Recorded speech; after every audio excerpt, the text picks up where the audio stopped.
Hello and welcome back to my channel. In this video, we'll continue exploring Newport, Rhode Island, from sailing in the Narragansett Bay to the famous Gilded Age mansions, local restaurants, and some of the beautiful coastal scenery that makes Newport so special.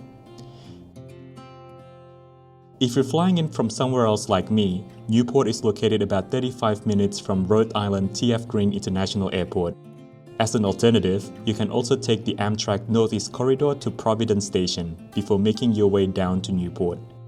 During my trip, I stayed at the beautiful Castle Hill Inn. Be sure to check out my previous video for my full stay at the 2 Michelin Key property. After arriving in Newport, my first stop of the morning was Nitro Bar along Thames Street. The place was already bustling with activities and I decided to order an iced latte to go. It was a refreshing start for the day and enjoyed it on a quiet bench just outside of the nearby St. Mary's Church. The church holds an important place in American history as it was where John F. Kennedy married Jacqueline Lee Bouvier back in 1953. Unfortunately, the church was closed during my visit and I was unable to check out the interiors. Since it was early in the morning, I made my way to 40 Steps, a quiet coastal spot originally built in the 1830s. Historically, it was often used by the servants of the nearby mansions as a gathering place by the water. But today, it is one of the best places to begin Newport's famous cliff walk, where you can see many of the city's grand Gilded Age mansions. Did you know that several of these historic estates were also featured as filming locations in HBO's The Gilded Age, which really adds to the atmosphere while walking through the area.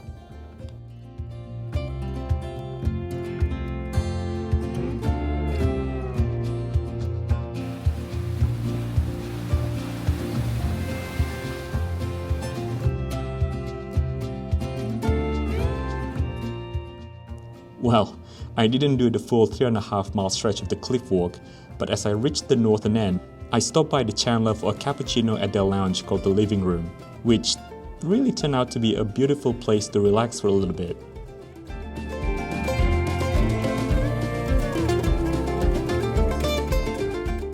Around lunchtime, I made my way back towards the Bowen and Bannister Wharf area and decided to try the Black Pearl, which has this authentic and cozy shingle-style New England charm. I opted to start with some oysters, of course, especially when in New England. I then continued with their clam chowder, which honestly ended up being one of my favorite meals from the trip. I'm really sure the bear in my sweater agrees too.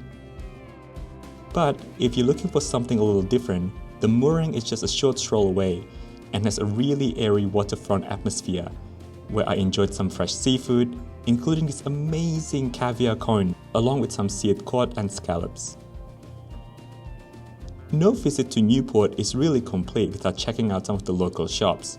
I personally enjoyed visiting Kiel James Patrick with its classic coastal preppy New England aesthetics.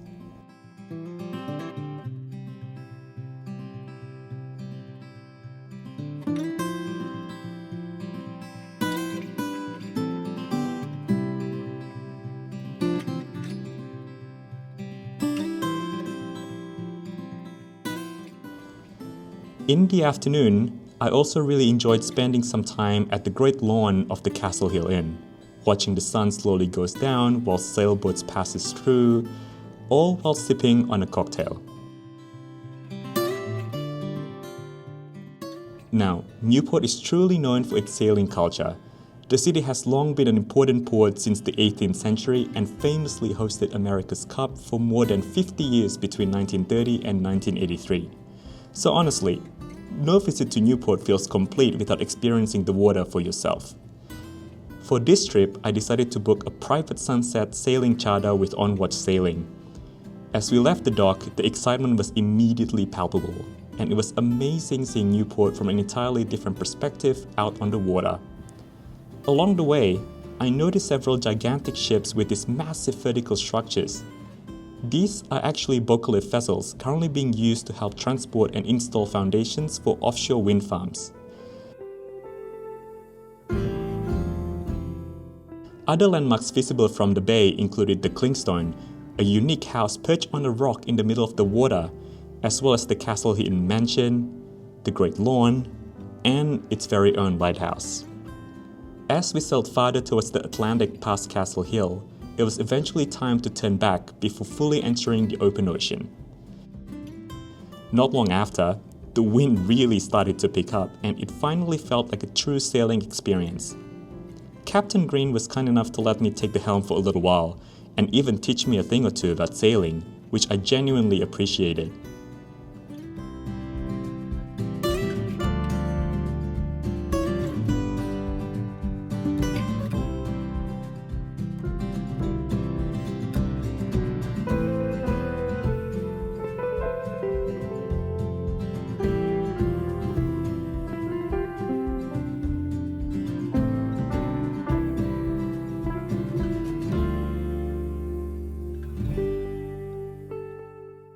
As the sun slowly began to set and the moon started appearing in the sky, it was really nice watching the boats and yachts returning to the marina. Honestly, it felt like such a peaceful and memorable way to spend the evening, and I'm truly grateful for the experience. After returning to shore, it was finally time to dinner, and I decided to have a solo dinner at Clarke Cooke house, which had such a warm and homey atmosphere. I was definitely hungry by that point, so I ended up ordering the chilled Maine crab meat to start, followed by the wood-grilled filet mignon, and eventually finishing the night with a creme brulee.